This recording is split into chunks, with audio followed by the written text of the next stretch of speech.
Welcome to another episode of The Cynical Writer.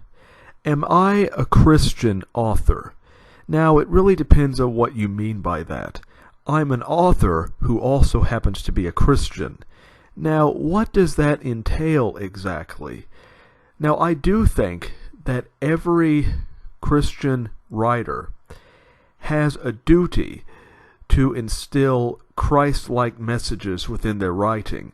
However, that does not mean that everything they write must be exclusively Christian in terms of content. After all, Jesus spoke in parables, and he often didn't mention God directly in the stories that he told to his audiences. So it's perfectly acceptable for Christian writers to instill Christ-like messages in their writing without always mentioning Christ or God, or having the content involve religion in any way. And that's what I try to do with my stories. Now, I know I will get some criticism from some Christian writers that I depict sinful things within my writing.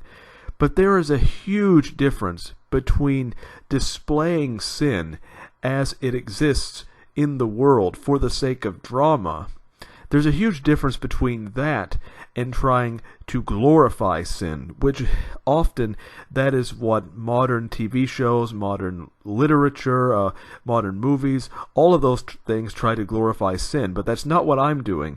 I'm using sin for dramatic effect and to teach lessons. Here's the difference, I think, between a story that glorifies sin and a story that uses sin to teach some kind of moral lesson. The difference is that you might have one story that's about a guy who commits adultery, and by committing adultery he ultimately pays for his mistake, and he ends up losing everything. You know, that's an example of a story that is trying to teach a lesson. On the other hand, you might have a story about a guy who commits adultery, but the story portrays it as being perfectly normal and acceptable. Those are two different stories that both depict sin, but the messages beneath them are different, and that's ultimately what matters at the end of the day. What message is the story trying to convey and teach? And sometimes you might not always be able to tell by just reading a single chapter or watching a single scene in a movie. Sometimes you're going to have to actually wait until the end to see what the overall message is. Well, I hope you enjoyed my speech for today. You can check out my work in the description section, and until next time, goodbye.